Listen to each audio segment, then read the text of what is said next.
नमस्कार. मराठमोळ्या recipes bye Sunita या आपल्या चॅनलवर सर्वांचं खूप खूप स्वागत आहे. आज आपण पाहणार आहोत चटपटीत मसालेदार असं सुक्का बोंबील आणि वांग्याचं कालवण.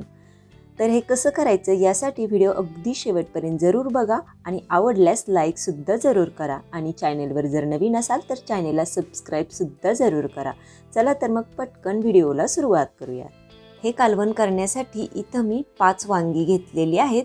त्याचबरोबर सुक्या बोंबलाचे 10 ते 15 असे एकसारखे तुकडे करून घेतलेले आहेत. आता याचबरोबर आपल्याला इथे लागणार आहेत अर्धी वाटी शेंगदाणे, हे आपल्याला भाजून घ्यायचे आहेत. त्याचबरोबर थोडंसं सुक्कं खोबरं, लसूण आणि कोथिंबीर आपल्याला इथे लागणार आहे. याचं आपल्याला वाटण तयार करून घ्यायचं आहे. तर सगळ्यात अगोदर आपण बोंबील पाण्यामध्ये टाकून घेऊयात. 10 मिनिटे हे बोंबील पाण्यात असेच मुरत ठेवायचे, म्हणजे ते अगदी स्वच्छ निघतात. आता इथं मी वांगी सगळी चिरून घेतली आणि पाण्यामध्ये बुडवून ठेवली. पहा, याचे सगळे काटे काढून घेतलेत आणि देठसुद्धा थोडे थोडे चिरून घेतलेत. आता गॅसवर मी एका कढईमध्ये शेंगदाणे भाजायला टाकले आणि गॅसच्या अगदी मंद आचेवर ते चांगले खमंग असे भाजून घेतले. आता आपण लसूण खोबऱ्याचं वाटण तयार करून घेऊयात. त्यासाठी मिक्सरच्या भांड्यामध्ये लसूण, खोबरं आणि कोथिंबीर टाकली आणि पाणी न घालताच त्याचं अशा प्रकारे वाटण तयार करून घेतलं. आता हे मी एका प्लेटमध्ये काढून घेते आणि त्यामध्येच भाजलेले शेंगदाणे थोडे जाडसर असे भरडून घेते. तुम्ही हवं तर खलबत्त्यामध्ये सुद्धा कुटू शकता. पहा, आपला जाडसर शेंगदाण्याचा असा कूट तयार झालेला आहे. त्यातला थोडा कूट आपण या प्लेटमध्ये काढून घेऊया. साधारणपणे अर्धी वाटी शेंगदाण्याचा कूट मी इथं घेतला.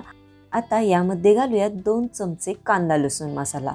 इथं तुम्ही तुमचा रेग्युलर मसाला सुद्धा वापरू शकता. त्याचबरोबर चवीपुरतं म्हणजे अर्धा चमचा मीठ. आता यावर 1 चमचाभर तेल घालायचं आणि सगळा मसाला एकत्र कालवून घ्यायचा. सुरुवातीला कांदा लसूण मसाल्यामध्ये तेल व्यवस्थित मिक्स करून घ्यायचं, म्हणजे आपल्या कालवणाला चांगला रंग येतो आणि तर्रीसुद्धा खूप छान येते.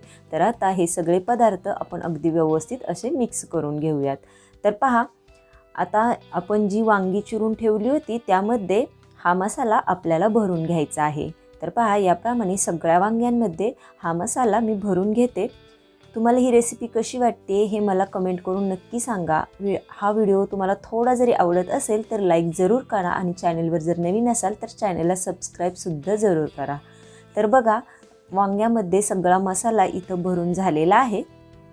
आता बोंबील भिजत टाकलेले जवळजवळ 10 मिनिटे झालेले आहेत आणि सगळे बोंबील पाण्यात अगदी व्यवस्थित असे मुरलेले आहेत. हे बोंबील भिजवण्यासाठी तुम्ही गरम पाण्याचा वापरसुद्धा करू शकता. गरम पाण्यामुळे ते अगदी लवकर भिजतात आणि पटकन स्वच्छ होतात. तर पहा, आता हे बोंबील आपल्याला चांगले चोळून धुवून घ्यायचे. पाण्यामध्ये मुरल्यामुळे याच्या पोटामध्ये जो थोडासा काळा भाग असतो तो आपल्याला व्यवस्थित काढता येतो आणि आपले बोंबील अगदी स्वच्छ असे होतात. तर पहा, याप्रमाणे सगळे बोंबील मी चोळून धुवून घेते आणि हे पाणी बदलून पुन्हा दुसऱ्या एका पाण्याने धुवून घेते. आता गॅसवर मी एक कढई ठेवलेली आहे आणि आपण हे जे धुवून घेतलेले सुके बोंबील आहेत ते या कढईमध्ये टाकते. आता यावर आपल्याला 1 चमचाभर तेल टाकायचे आणि हे बोंबील 2 ते 3 मिनिटे चांगले तेलात परतून घ्यायचे. अशा प्रकारे तेलात चांगले बोंबील तळून घेतले की ते चवीला खूप छान लागतात आणि आपल्या भाजीमध्ये सुद्धा ते अगदी पटकन शिजतात. तर आता यावर मी थोडीशी हळद टाकली आणि 2 ते 3 मिनिटे अगदी लालसर होईपर्यंत हे बोंबील मी परतून घेणार आहे. तर पहा, बोंबील अगदी खमंग असे भाजून झालेले आहेत. ते एका प्लेटमध्ये मी काढून घेते. आता त्याच कढईमध्ये पुन्हा 2 पळ्या तेल टाकूयात. तेल थोडंसं गरम झालं की त्यामध्ये अर्धा चमचा मोहरी आणि अर्धा चमचा जिरी घालूयात. जिरी मोहरी छान तडतडली की यामध्ये अगदी थोडीशी हळद टाकायची आणि आपण ज्या वांग्यामध्ये मसाला भरून घेतलेला आहे ती वांगी या तेलामध्ये सोडून घ्यायची.